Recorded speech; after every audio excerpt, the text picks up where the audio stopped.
In our last update about our chickens, we were getting ready for an incoming cold snap and talked about the idea of consolidating compost, bringing it to our winter chicken run and getting ready for that cold so our hens could have active compost to work on during that.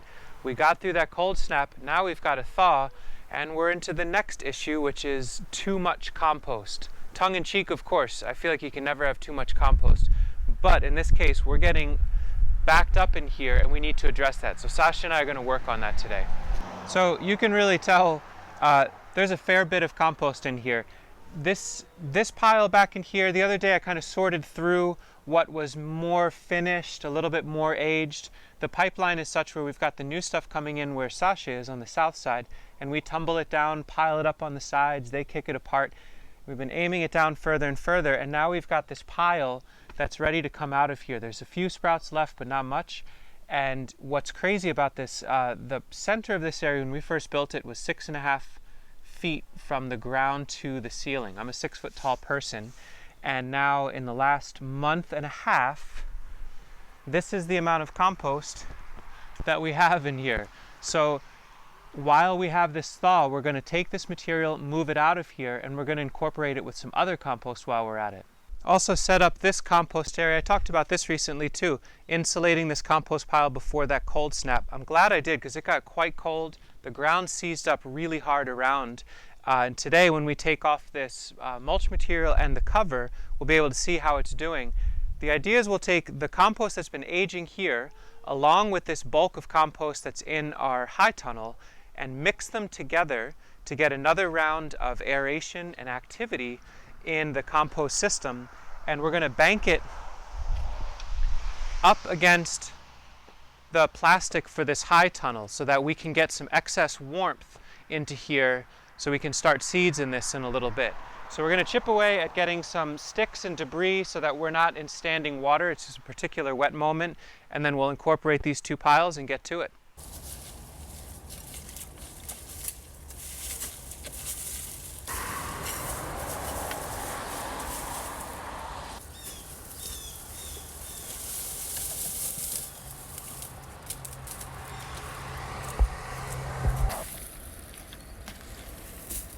So we're getting that uncovered, and we just laid down some miscanthus stalks and some debris, some woodier debris, to give us better aeration underneath the pile.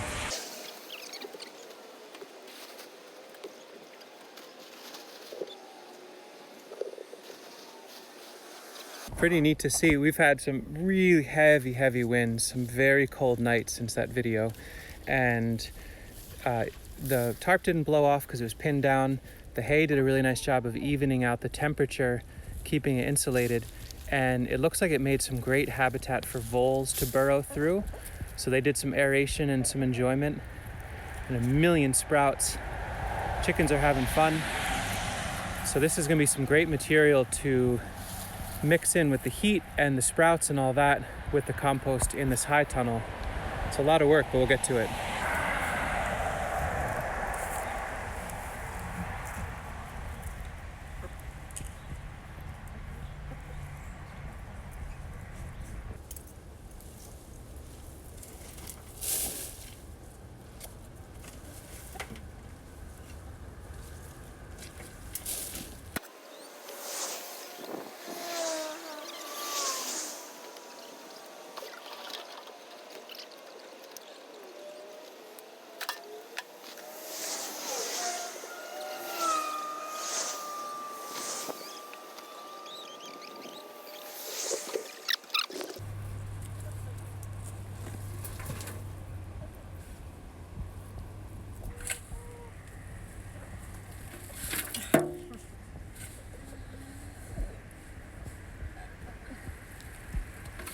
Minor adjustment as we went. We had a scrap of older greenhouse poly that we cut and used binder clips just to put a little break between the direct compost up against that plastic, figuring the voles might run through there and the like.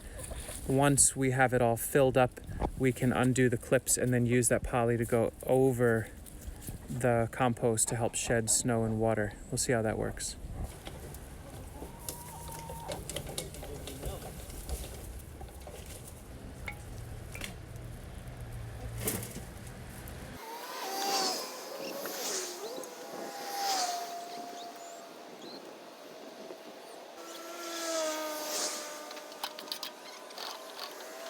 About a quarter of the way through the whole pile, the two piles. The clips are working nicely, keeping that plastic up. It seems like a reasonable thing to do. And we're kind of making a 50-50 blend of the more aged compost with the more active compost. I feel like it's going to get up to a crazy temperature, and we'll just keep chipping away at it. So far, so good.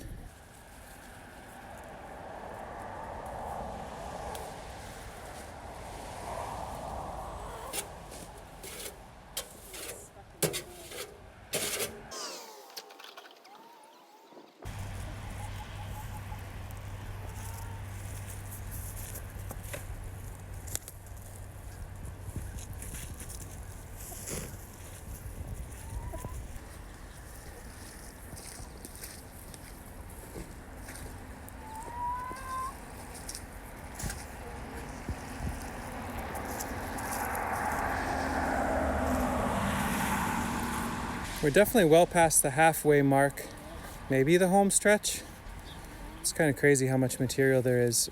I'm going to measure it when it's all said and done, but definitely a whole many yards of really piping hot, and for the most part, really nice smelling compost. A couple gnarly pockets, but that's a good reminder as to why we would want to turn it, to get some oxygen in and open it up so the earthworms can work, the air can work, and the beneficial microbes.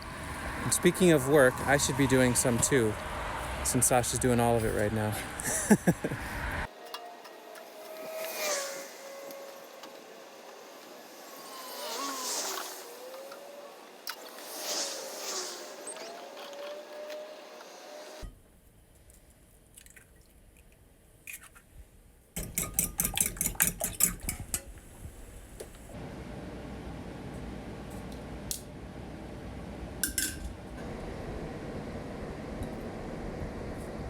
Okay.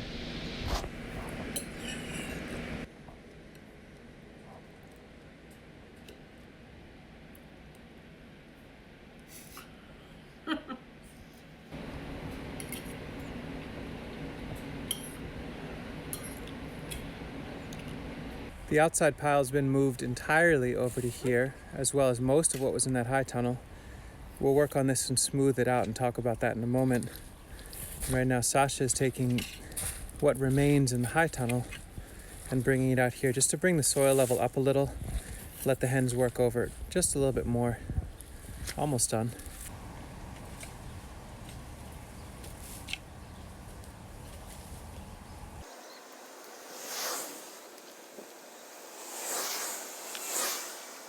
More or less all of the high tunnel, or the northern half that we're trying to clear out, is out. And so some of it's over here to inoculate this area. The hens can smooth it out, bring the soil level up so it's a little less mucky. And in the high tunnel itself, the benefit of leaving some of this material in here is that for another day, we'll be taking the southern half and moving it to the northern half, and the stuff outside, moving it in. Lots and lots of moving, but each time it's feeding our hens, it's giving them a lot of activity. Incredible quality eggs, really great quality meat when we harvest them.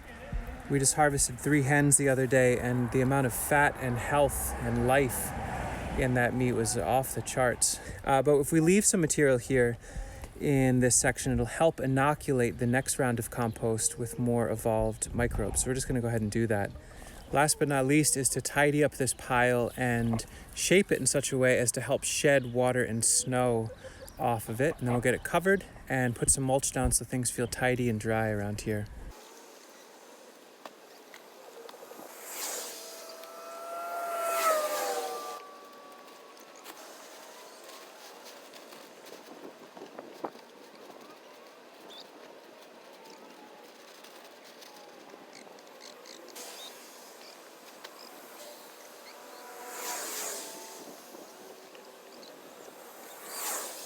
I think we'll leave it like this for now. It's pinned down with hay bales on the front.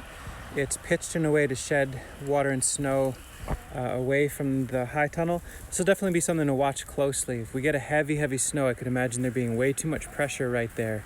So I'm leaving the mulch off the top for now so we can monitor that and make adjustments with a snow shovel. I figure it out as we go along, but I'm excited to see how much heat goes into this high tunnel. We'll monitor and share notes as that evolves. And for now, the chickens have some fresh compost to work in this area. The high tunnel's getting a lot of heat. The compost is mellowing. They've got drier spaces to walk. And we've got some more room to turn compost for them in their winter run. It's enough work for today. We'll call it good. Not every day is this much work, but once a week, every other week, there's a whole lot of compost to turn. Once it's covered with the tarp like this, it really doesn't look like much, but that's roughly 5 or 6 feet wide in this dimension, around 12 or 13 feet long, and about an average of 3 feet high.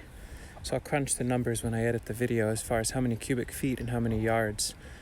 Free compost in exchange for feeding our hens and keeping them active and healthy in the winter in a cold climate, New York State. Pretty great system overall. I really love it.